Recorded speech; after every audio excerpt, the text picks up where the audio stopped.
Welcome back to the channel where we explore, learn, and theorize about the Marvel Universe. Today I'll be talking about Venom 2 getting delayed, the Falcon and the Winter Soldier Episode 3, and the official plot leak for the Eternals. If you're new to the channel, or even if you've been watching for a while, make sure you subscribe because more than 96% of you guys aren't subscribed. And if you think you're subbed, double check because apparently there's a glitch where people are getting unsubscribed from certain channels. And remember that a subscription is free for you, but it really helps the channel a lot. And you can always unsub later if you want. Now let's get started. Venom Let There Be Carnage has been delayed again, this time 1 week from September 17th to September 24th. Now before anyone starts freaking out, yes, this is a 1 week delay, and while it sucks, there's a reason why Sony did this, and it's the same reason why Warner Bros. Also delayed Mortal Kombat 1 week yesterday. Venom 2 is Sony's biggest movie, which is why they switched it with Morbius. Venom 2 is going to make much more money no matter what, so they want to release it first. However, they're currently waiting to see how everything will go. Godzilla vs. Kong just came out today, so how does it do at the box office? Then what about Mortal Kombat? Or Spiral from the Book of Saw, The Suicide Squad, Dune, and most importantly Black Widow. Until they see these big blockbuster movies release and do well, we won't get the movie or even a trailer. But because this delay was only a week, it's looking like it could be the final delay. Next, it's been revealed that the third episode of The Falcon and the Winter Soldier will be 54 minutes long, and that Zemo is in this one.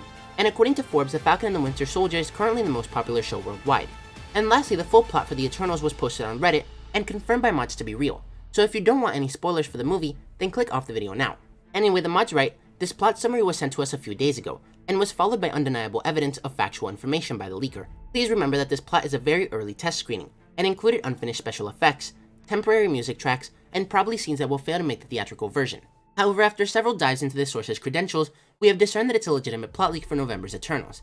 And the leak starts with, there's a lot of jumping around in time to give context to various plot points. I don't recall all of the linear order, so I'll just include the info as part of the synopsis. The opening title card explains that the Deviants were created by the Celestials to hunt predators that prey on intelligent life on newly evolving worlds, but then they started to hunt that life as well. So the Celestials created the Eternals to kill the Deviants. The movie opens 5,000 years ago in Mesopotamia. A man is fishing on some rocks with his son and is attacked by a Deviant from the ocean. The Eternals show up and a short battle commences, after which they line up in a triangular hero pose, and this rolls into the Marvel logo opening. The movie jumps to present day, where Cersei and Dane Whitman are teachers in the UK and dating. During a class lesson, a large earthquake strikes, and Cersei saves her child from a falling object by turning it into sand. Later, while on a date, a Deviant attacks Cersei, Sprite, and Dane. During the battle, Icarus shows up, and they fight it off after noting that they thought all the Deviants were destroyed, and unlike others, this Deviant was able to heal its wounds. The group decide to visit Ajax as she was the leader of the group. But after arriving at the Midwest ranch where she's now living, they discover her dead body. A small golden device leaves Ajax's body and enters Cersei, and this is later revealed to be how she communicated with the Celestials. They then decide to round up the rest of the Eternals to deal with the Deviants. Athena and Gilgamesh are on Australia due to an issue with their memory causing her to randomly attack the other Eternals. Gilgamesh is obviously in love with Athena, but it's not played out as a romantic relationship. Phastos and his husband live with their child, and he decides to help due to the fact that he has fully embraced the human race and wants to protect his family. Makari has been living in the Eternal ship all this time. Kingo is a Bollywood actor and comes with the group along with his valet, who tries to document everything on video. Druig is living in some rainforest controlling a small village of people after losing faith in humanity and wanting to control them to stop war, famine, etc. They're attacked by Deviants in the forest, and Gilgamesh is killed. Cersei learns that the Celestials created both races and that they're basically just very advanced robots. They seed young planets with the Celestial egg that takes eons to mature. The evolving intelligent life on these planets feeds the Celestials' growth, so the Eternals are sent to protect the evolving life forms and kill the Deviants. After the emergence, the Eternals are rebooted and sent to another world. And this is the cause of Athena's memory issue, as she knows that the planet is doomed and that the cycle has gone on for millions of years. Earth was seeded, and Tiamat is about to emerge, which was the cause of the earthquake that happened earlier. Once awakened, the entire planet and all life will be destroyed. So they debate on what to do, and some decide to try and find a way to stop the emergence.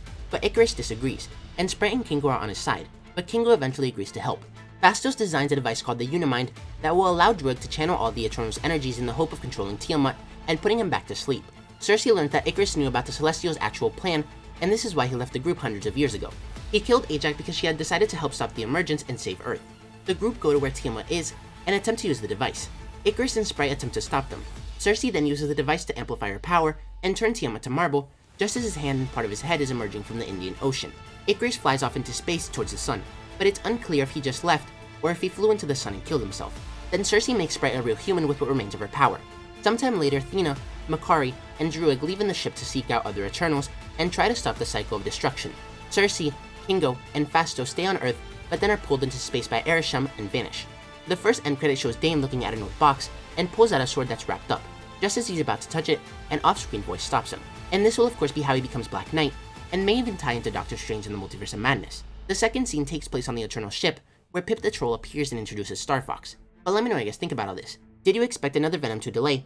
Are you excited for the Falcon and the Winter Soldier Episode 3? And what did you think of the Eternals plot leak?